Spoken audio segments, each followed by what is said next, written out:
안녕하세요. 토목 인허가 연구소입니다.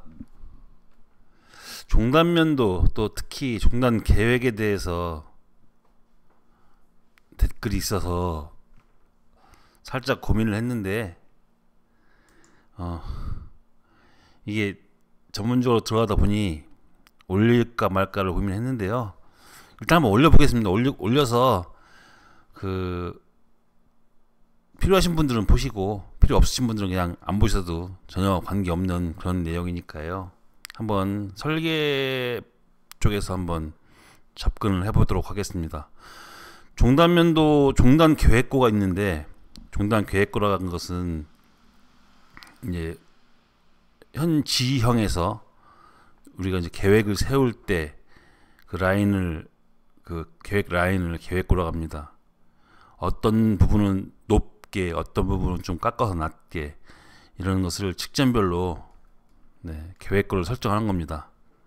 이런 부분에 대해서 궁금하신 분이 계셔가지고 한번 제가 올려보도록 하겠습니다. 조금 어려워도 어렵습니다. 이제 쉬운 부분 아니니까 어려운데, 뭐 전문적으로 이쪽에 일을 하시는 분들이야 쉽겠죠. 아주 쉽겠죠. 기초인데 일반 분들이 보시기에는 살짝 어려운 부분이 있습니다. 그래도 뭐 들으셔도 괜찮지 않을까 싶어서 한번 제가 뭐 올려보도록 하겠습니다. 일반적으로 토목 설계를 할 때는 특히 노선의 뭐 도로라든지 하천이라든지 이런 긴 노선을 설계할 때는 평면 계획이라는 걸 합니다. 어떻게 도로를 내야겠다, 어떻게 하천을 제방을 공사를 해야겠다 해서 그 노선을 하늘에서 봤을 때 꾸불꾸불하게 또는 반듯하게 피기도 하고, 그런 걸 노선 계획이라고 합니다. 가장 먼저 해야 될 일이 노선 계획입니다. 여기에는 우리 그 사업을 할 때 땅을 편입시킬 수 있는 땅이 있고 절대로 편입시킬 수 없는 땅들이 있기 때문에 그런 것들을 감안해 가면서 평면 계획을 세웁니다. 그러면은 자연스럽게 노선의 계획이 세워집니다. S자로 세워지든지 일자로 세워지든지 뭐 기역자로 꺾어진다든지 등등 그런 식으로 세우는 것을 평면 계획이라고 하는데, 그것을 가장 먼저 합니다. 이것이 정해지면은 이제 그 종단 계획 높낮이를 결정합니다. 뭐 어떤 부분에서는 계속 오르막이 있을 거고, 또 어떤 부분에서는 또 뭐 계속 내리막이 있을 거고. 산지 지형 같은 경우는 계속 올라가다가 또 계속 내려가고 그러겠죠.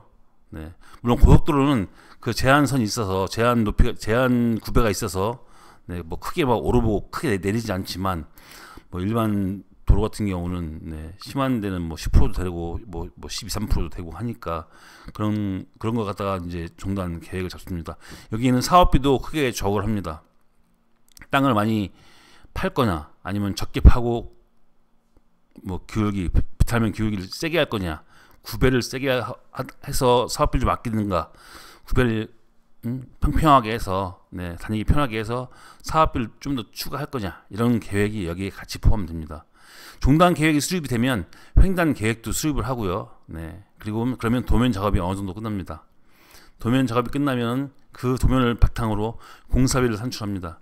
이게 기본적으로 가장 큰 맥락의 설계 작업을 하는 겁니다. 토목 설계. 근데 오늘은 종단에 대해서만 한번 알아보겠습니다.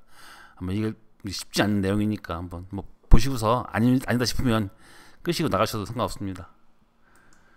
종단면도를 몇 번 했었는데 여기는 지금 종평면도가 쓰여 있죠. 여기는 종평면도, 여기도 이제 이 도면은 종평면도 도면인데 종단면도와 평면도의 합친 도면입니다. 근데 여기는 지금 이제 평면도를 제가 지워서 없는데 어떻게 생겼냐면 이렇게 생겼습니다. 종단면도가 아래에 있고 위에는 평면도가 있고 거의 체인이 거의 같이 갑니다. 이런 게 길 때는 뭐 몇십 장도 되고 짧을 때는 한 장에서 끝나고 그렇습니다. 그래서 이런 걸 갖다 종평면도로 하는데, 이거는 제가 종평면도로 가져와서 종평면도가 무엇인지를 설명드리려다 보니까는 그림이 있어야 될 것 같아서 요거까지 제가 가져온 겁니다. 이렇게 했을 때 궁금하신 내용이 뭐냐면, 여기 계획고하고 여기 계획고가 있으면 이 계획고는 어떻게 잡느냐, 그게 궁금하신 것 같습니다. 댓글에 보면. 그러면은 뭐 이 거리가 같다면 넘버 0과 넘버 1 사이에, 넘버 2 사이에 넘버 1번은 그냥 뭐 절반을 하면 되겠죠. 계획고에. 그렇게 맞습니다. 네. 그런데 이제 이렇게 틀린 부분들이 있죠. 다른 부분들이. 거리 자체가 다른 부분들. 이거는 기본적으로 그 비례법으로 가면 됩니다. 네, 비례법으로. 여기는 딱 중간이죠. 네, 1번이 0번과 2번 사이의 중간. 그리고 이렇게 표시되어 있는 것은 동단 선형이 표시되는 건 계속 오르막길이라는 얘기입니다. 계속. 내리막길은 반대로 되어 있습니다. 이렇게. 이걸 읽어보면 거리는 40m, 0번부터 2번 사이니까 40m고요. 높이 차이는 2.55m. 40m 갈 동안 2.55m가 올라간다는 얘기입니다. 계획고가. 요 써있는 게 계획고거든요. 그럼 이거를 50.65 빼기 48.1을 하면 2.55가 나올 거고 40m로 나누면 0.06375가 나올 겁니다. 그러면은 슬로프 9배는 6.3750%의 오르막길이라는 얘기입니다. 그 뒤는 좀 더 세지네요. 네. 여기는 뭐 40m에 3.18이니까 7.95%. 오르막길이 그렇게 세다는 얘기입니다. 이게 지금 되게 센 겁니다. 이게 우리가 국도 같은 경우도 국도나 지방도도 이렇게 막 심하게 세게는 잘 안 합니다. 특별한 경우를 빼고는. 근데 이게 되게 센 건데 이런 것들은 아주 조그마한 도로기 때문에 뭐 굳이 뭐 이런 구배를 잡기 위해서 공사비를 많이 투입하지 않기 위해서 있는 구배를 거의 비슷하게 가지 않습니까? 예, 이런 경우는 그런 경우입니다. 한번 보면 좀 따져볼게요. 그러니까 이 부분이 아주 좋은 케이스에 대해서 잠깐 따져볼게요. 넘버 5번과 넘버 7 플러스 2번 사이에는 시작점은 넘버 5번이니까 57.53, 표고가 57.53이고요. 넘버 7 플러스 2.0은 59.63, 59.63인데 여기 끝부분이니까 이 끝부분은 기존의 넘버 7 플러스 2번의 지반고와 같습니다. 같이 맞춰놔야 턱이 안 생기니까요. 네, 그리고 거리를 재보니 42m, 높이 차이는 2.1m, 슬로프 9배는 5%입니다. 딱 5% 떨어졌습니다. 이 거리를 따졌을 때 어떻게 계산을 하냐면 넘버 5번이 계획가가 57.53이고 보면은 넘버 5번이 57.53이고요. 넘버 7 플러스 2가 59.63입니다. 59.63. 네. 그러면은 이걸 자세히 보면 체인이 한 개가 아니고 몇 개가 있으니까 그 비율대로 나누어 주고 곱해주면 됩니다. 무슨 얘기냐면 이제 이 높이 차이는 여기서 나왔으니까 2.2m 나왔으니까 거리는 42m고요.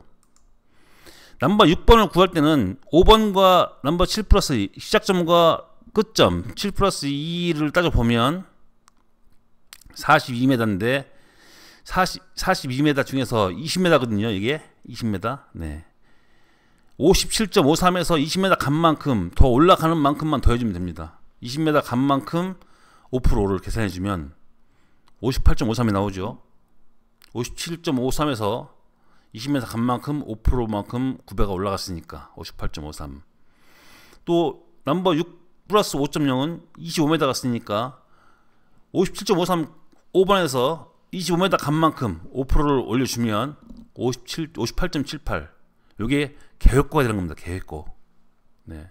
이런 식으로 구해 보면 59.08, 59.53, 7번이. 그러면 여긴 제가 이제 다 지웠고요. 6 플러스 11번 한번 보면 현재 지반고는 60.73이고요. 현재 공사하기 전에 높이가 60.73. 그리고 설계를 하면서 만들어낸 계획고는 59.08. 차이가 있죠. 네. 1.65m. 이게 이만큼을 내려가야 된다는 얘기잖아요. 그러면 1.65m만큼을 깎아야 된다는 얘기입니다. 절토를 해야 된다는 얘기입니다. 그래야 계획 높이가 나온다는 얘기죠.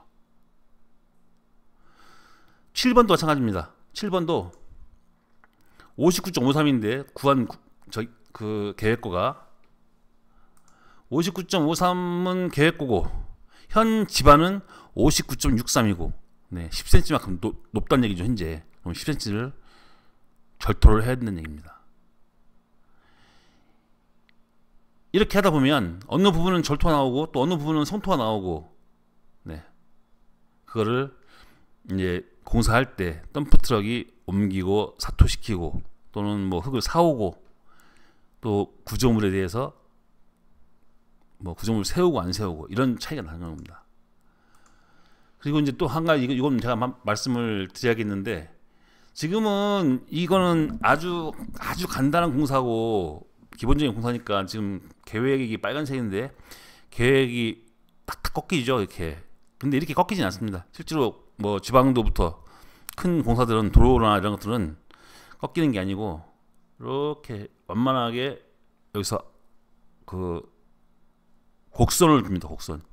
여기서는 이렇게 이 선과 이 선, 앞선과 뒷선에 접하는 서클을 만들면 원을 만들면 살짝 떠요. 현재 계획고보다. 그러면 그 계획고만큼은 차이가 나는데 이것보다 올라가는 계획고가 형성이 됩니다.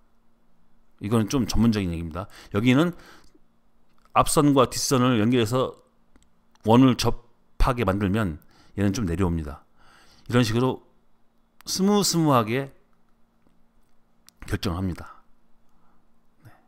이런 이제 그 설계를 하다 보면 종단 어떤 선형에 대해서 그 많이 나오는데 그게 이제 이렇게 아로지른 부분 또는 원이 접하는 부분을 만들어 보면 지금은 탁탁 꺾이지만 실제로는 나중에 이제 이제 그 설계할 때는 이렇게 꺾어서 올리고 살짝 꺾어서 내리고 이런 식으로 형성이 됩니다. 아까 이 부분이 많이 깎은 부분이 1.65m 깎은 부분이 있지 않습니까? 1.65m. 네, 1.65m 깎은 부분이 이 부분이네요. 네, 이렇게 합니다. 그러니까 이게 결국에는 앞에 있는 이 계획과 예, 중간 선형은 뒤에 있는 계획과하고 차이에서 비례로 올라가든 내려가든 한다고 보시면 그게 맞습니다. 뭐 크게 어렵지는 않습니다. 이제 종단 곡선이 있고 그런 것들은 그건 그 다음 문제입니다. 그 다음 문제이기 때문에 그건 도로 설계 기준에 보면 자세하게 나와 있는데 네, 그런 것들까지는 여기서 말씀드리긴 그렇고 네, 아주 좀 조금은 난해하지만 그래도 한 번쯤은 들어보셔도 좋을 것 같아서 제가 한번 올려봤습니다. 네, 오늘은 여기까지 하겠습니다. 감사합니다.